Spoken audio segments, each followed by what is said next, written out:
Dark gathering episode number 20। इस episode की शुरुआत में हमें एक लड़का और उसके साथ दो नए कैरेक्टर दिखाए जाते हैं। ये वही लड़का होता है जिसने एक बूढ़े पुजारी के साथ मिलकर किले एच के अंदर मम्मी के हाथ को छुपाया था। इसके अलावा हमें एक नया पुजारी और एक औरत दिखाई जाती है। इस सीन में नए पुजारी इस लड़के को एक चाकू के बारे में बताता है। वो बताता है कि जो भी इस चाकू को छूता है ये चाकू उसे मार देता है। इस चाकू के मालिक ने गलती से इसे छू लिया था, जिसके बाद इस चाकू ने उस आदमी के पेट को बीच से काट दिया। आगे वो पुजारी बताता है कि उस घर के लोगों ने इस चाकू को मेरे पास भेजा है जिससे मैं इस चाकू के कर्ज को दूर कर सकूं, पर मुझे बिल्कुल भी समझ नहीं आ रहा कि मैं क्या करूं। हमें बुड्ढी पुजारी के साथ वाले लड़के का नाम ओसवाल्ड बताया जाता है। ओसवाल्ड नए पुजारी से कहता है, मैं तुम्हारा ये काम कर दूंगा, पर बदले में तुम्हें भी मेरा एक काम करना होगा। वो आगे कहता है, जैसे ही तुम्हें एक मम्मी के हाथ के बारे में कुछ भी पता चलता है तुम सीधा मुझे उसके बारे में जानकारी दोगे। ये सुनकर नया पुजारी हाँ कह देता है। आगे नया पुजारी ओसवाल्ड के साथ आई हुई औरत के बारे में पूछता है, जिस पर ओसवाल्ड बताता है कि ये मेरी पुरानी दोस्त है जो भूतों को भगाने का काम करती है। ये बहुत ही ज्यादा फेमस है, तुमने इसके बारे में तो सुना ही होगा। ये सुनकर नए पुजारी को कुछ भी समझ नहीं आता। इस पर ओसवाल्ड उस औरत का नाम शमी बताता है और कहता है कि तुम्हारे चाकू को शमी ही ठीक करेगी। आगे हम देखते हैं कि शमी चाकू पर पवित्र नमक डालने लगती है, जिसके बाद चाकू से बहुत तेज चीखों की आवाजें सुनाई देती हैं। थोड़ी देर बाद सब कुछ नॉर्मल हो जाता है और शमी चाकू को उठाकर चेक कर लेती है। ये देखकर दूसरा पुजारी एकदम से दंग रह जाता है। आगे जैसे ही ओसवाल्ड और शमी वहां से जाने लगते हैं, वो पुजारी ओसवाल्ड से कहता है, मुझे पूछना तो नहीं चाहिए, पर कहीं तुम्हारे ऊपर भी किसी बुरी आत्मा ने कब्जा तो नहीं कर लिया। ये सुनकर ओसवाल्ड मुस्कुरा कर कहता है, मुझे सब पता है, तुमने अपनी अश्लील किताबें कहाँ छुपा रखी हैं। ये सुनकर पुजारी को यकीन हो जाता है कि यही असली ओसवाल्ड है। आगे ओसवाल्ड कहता है कि चेक करना अच्छी बात है। जिन लोगों के पास स्पेशल पावर्स होती हैं, बुरी आत्माएं सबसे पहले उन्हीं की बॉडी पर कब्जा करती हैं। इसीलिए मैं बहुत ही ज्यादा सावधान रहता हूँ और लगातार दूसरों के साथ जुड़ा रहता हूँ। तुम चिंता मत करो, कोई भी बुरी आत्मा मेरी बॉडी पर कब्जा नहीं कर सकती। ये सुनकर वो पुजारी कहता है, आजकल ये बहुत ही ज्यादा हो रहा है। अभी हाल ही में मेरे दोस्त के अंदर भी एक आत्मा घुस गई थी। हमने उस आत्मा को तो पकड़ लिया, पर मेरे दोस्त की मौत हो गई। ये सुनकर ओसवाल्ड कहता है, तुम मेरी इतनी फिक्र मत करो, मैं कभी भी अकेला नहीं घूमता हूँ। इसके बाद ओसवाल्ड और शमी दोनों लोग वहाँ से चले जाते हैं।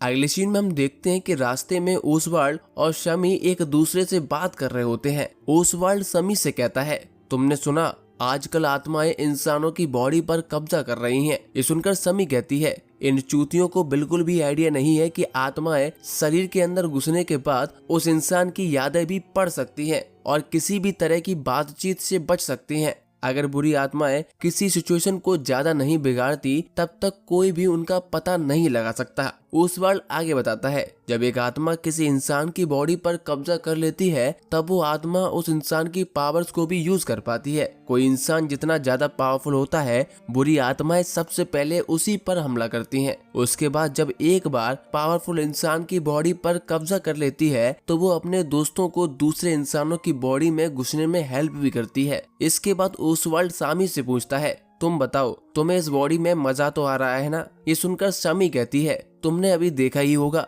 मैंने कैसे चाकू को ठीक कर दिया। ये बॉडी अच्छी खासी पावरफुल है। अब मैं तुम्हारे और बूढ़े पुजारी नानकोवो दोनों का एहसान चुका सकती हूँ। ये सुनकर ओसवाल्ड खुश हो जाता है और कहता है कि मैं मम्मी के हाथ को ढूंढने जा रहा हूँ, अब तुम कहाँ जाओगी? इस पर शमी एक कर्ज वाला बॉक्स दिखाते हुए कहती है, मैं जाकर इस बॉक्स की हेल्प से और लोगों को फंसाती हूँ।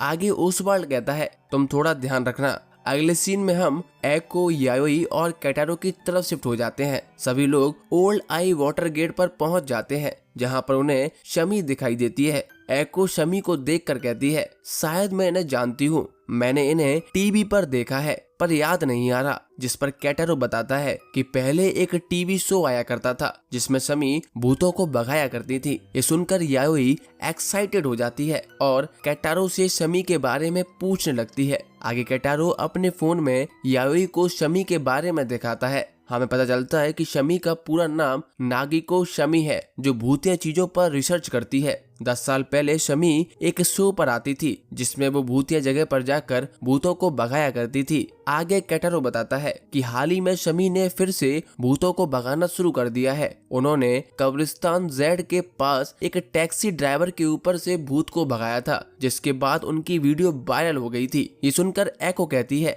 जेड कब्रिस्तान तो हमारी लिस्ट में ए रैंक वाला मिशन है। जिसके बाद केटारो बताता है कि शमी ओल्ड के टनल में भी होकर आई है और वो वहाँ से जिंदा वापस लौट पाई। ये जगह भी हमारी लिस्ट के एस मिशन में से एक थी। ये सुनकर एको कहती है, हमारा ये वाला मिशन भी एस रैंक ही है। हम आगे देखते हैं कि शमी चुपचाप खड़े हुए अपने पास्ट को याद कर रही होती है। हमें बताया जाता है कि ओल्ड के टनल का भूत शमी की बॉडी पर कब्जा कर लेता है। शमी इसके बारे में सोच ही रही होती है। याओई शमी से बात करने के लिए पहुंच जाती है और शमी को अपनी पावर्स दिखाने के लिए कहती है। याओई को शमी से बात करते हुए देखकर एको केटारो डर जाते हैं और याओई को शमी से दूर करते हुए उनसे माफी मांगने लगते हैं। जब केटारो शमी को पास से देखता है तो केटारो को बहुत ही ज्यादा बुरी आत्माओं की प्रेजेंस महसूस होती है। ये देखकर केटारो थोड़ा डर जाता है। इसके बाद शमी सभी से कहती है, क्या तुम्हें पता है ये जगह कितनी खतरनाक है? इस पर केटारो कहता है, हाँ हमें पता है।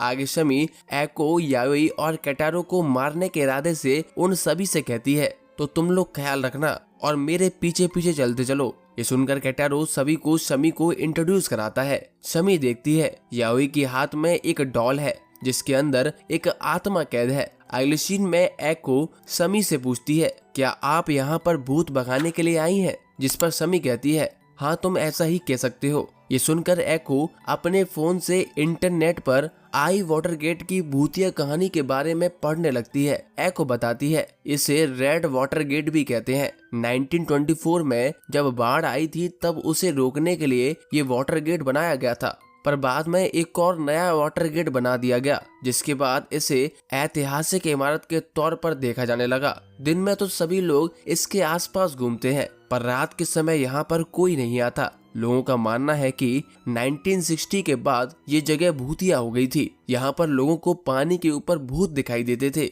लोगों का मानना है कि जिन लोगों की लाशें यहाँ मिली थी ये उन्हीं के भूत हैं।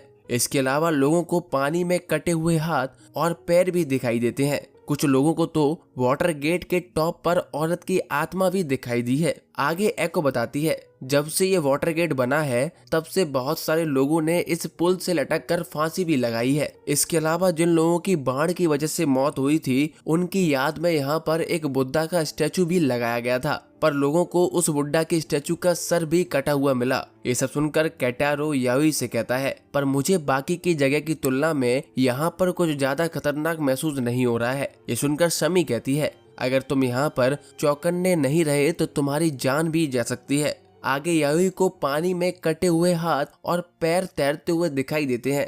ये देखकर याओई केटारो से कहती है, यहाँ पर बहुत सारी कमजोर आत्माएं हैं, एक बार हम पूरी जगह को देख लेते हैं तभी हमें कुछ पता चलेगा। इसके बाद सभी लोग वाटर गेट की तरफ चले जाते हैं। अगले सीन में हम देखते हैं कि वाटर गेट के पास कुछ बच्चे खेल रहे होते हैं। शाम होने के बाद सभी बच्चे वहां से अपने अपने घर चले जाते हैं, पर वहां पर एक बच्चा बच जाता है। वो बच्चा वहां बैठकर ड्राइंग बना रहा होता है। उसे देखकर केटारो सोचता है कि अंधेरा होने वाला है और यहाँ पर रहना खतरे से खाली नहीं होगा। इसीलिए केटारो उस बच्चे से बात करने के लिए चला जाता है। केटारो बच्चे से कहता है, अंधेरा होने वाला है, यहाँ रुकना सेफ नहीं है, तुम अपने घर चले जाओ। तभी केटारो को बच्चे के पेट से आवाज आती है, जिससे केटारो समझ जाता है कि बच्चा भूखा है। केटारो आगे बच्चे से कहता है, जरूर तुम्हारी मम्मी ने घर पर बहुत टेस्टी खाना बनाया होगा। ये सुनकर बच्चा मना कर देता है और केटारो को अपनी ड्राइंग बुक दिखाता है। आगे केटारो बच्चे की ड्राइंग बुक को देखता है।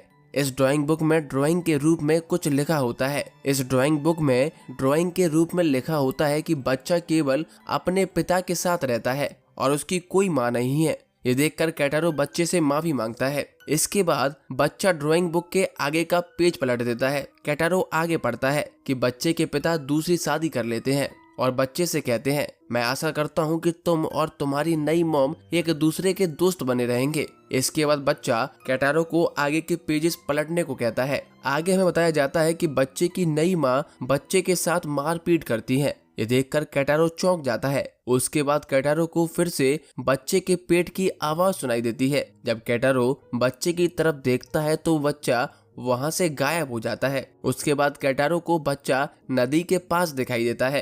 केटारो जब ड्राइंग बुक का अगला पेज पलटता है तब उससे पता चलता है कि बच्चे की नई माँ उसे बैल्कनी में बंद करके रखती थी और उसे खाना भी नहीं देती थी। ये देखकर केटारो को बच्चे पर दया आ जाती है। केटारो सोचता है क्या मुझे इसे बचाने के लिए चाइल्ड सर्विस वालों को कॉल करना चाहिए। इसके बाद केटारो उस बच्चे के पास चला जाता है। हम आगे देखते हैं कि याओई सोचती है क्या बच्चा सही में एक इंसान है या फिर आत्मा। इसे चेक करने के लिए याओई अपनी एक आंख बंद करके बच्चे की तरफ देखती है तो उसे कुछ भी अजीब महसूस नहीं होता। हम आगे देखते हैं कि केटारो बच्चे के पास जाता है। उस बच्चे के हाथ में एक लंच बॉक्स होता है जिसके अंदर मीट बॉल्स रखे होते हैं। केटारो बच्चे से पूछता है कि ये लंच बॉक्स तुम्हें किसने पैक करके दिया, जिस पर बच्चा केटारो को ड्राइंग बुक को आगे पढ़ने के लिए कहता है। हमें आगे पता चलता है कि उस बच्चे की नई माँ का किसी आदमी के साथ अफेयर चल रहा होता है। एक दिन बच्चे के पिता उस आदमी और उसकी नई माँ को पकड़ लेते हैं जिससे उसकी लड़ाई होती है, पर वो आदमी बच्चे के पिता को मार देता है। उसके बाद दोनों लोग उसके पिता की बॉडी को छोटे छोटे टुकड़े करके उनकी मीट बॉल्स बना देते हैं और बच्चे को उसे फेंकने के लिए भेज देते हैं। जब बच्चा उन्हें फेंकने के लिए जा रहा होता है तब उसे बहुत तेज भूख लग रही होती है। उसे अपने पुराने दिन याद आ जाते हैं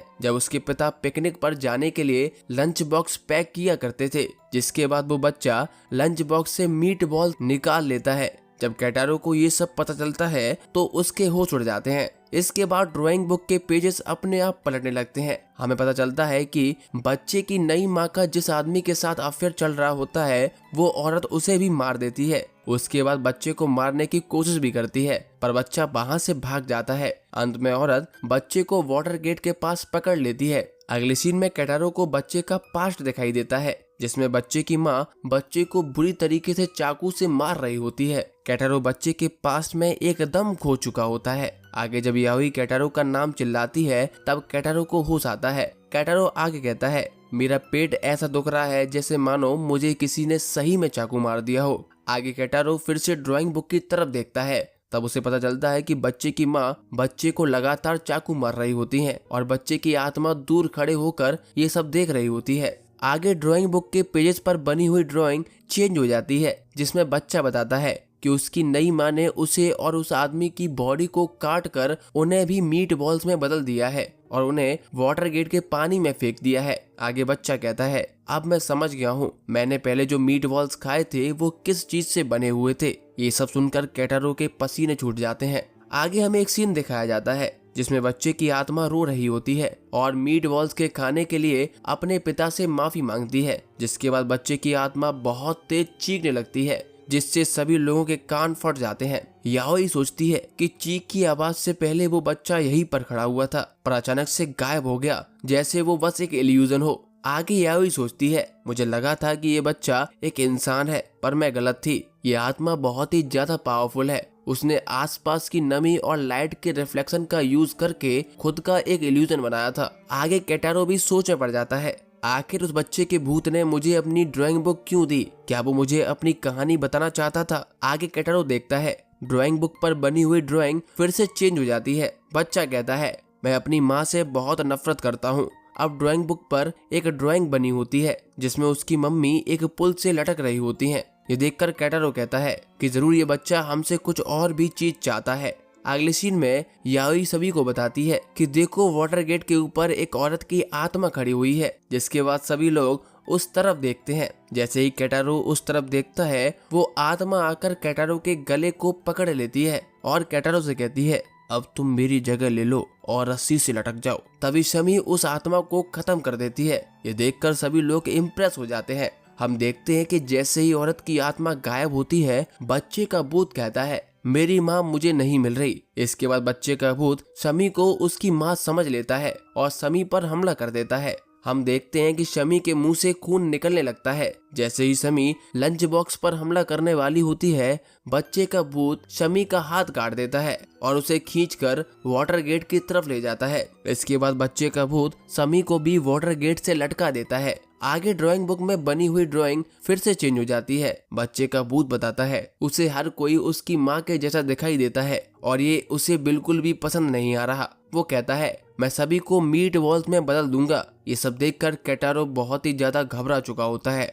आगे जब याओई वाटर गेट की तरफ देखती है तब उसे वहाँ पर बहुत सारी आत्माएं लटकी हुई दिखाई देती है। हम देखते हैं कि ड्राइंग बुक में अब एक ड्राइंग बनती है जिसमें समी भी वाटर गेट से लटकी हुई होती है। अचानक से उसके पेट में कुछ होने लगता है। समी दर्द की वजह से चीख रही होती है और कहती है ये बॉडी मुझे अब ही मिली है। इसके बाद समी की बॉडी बीच से कट जाती है और उसकी बॉडी के टुकड़े पानी में गिर जाते हैं। ये देखकर सभी लोग बहुत ही ज्यादा डरे होते हैं। हम आगे देखते हैं कि लंच बॉक्स में पड़े हुए मीट बॉल्स आपस में मिलकर बच्चे का भूत बनाने लगते हैं। केटारो देखता है ड्राइंग बुक में बनी ड्राइंग फिर से बदल रही होती है। केटारो सोचता है मुझे लगा था कि बच्चे का भूत हमें अपनी स्टोरी बताना चाहता है और हमसे हेल्प मांगना चाहता है, पर मैं गलत था। हम देखते हैं कि ड्राइंग फिर से चेंज हो जाती है और इस बार ड्राइंग में केटारो, याओई और एको वाटर गेट से लटके हुए होते हैं। केटारो आगे सोचता है ये बच्चा बस सबको मारना चाहता है। एपिसोड के लास्ट में हम देखते हैं कि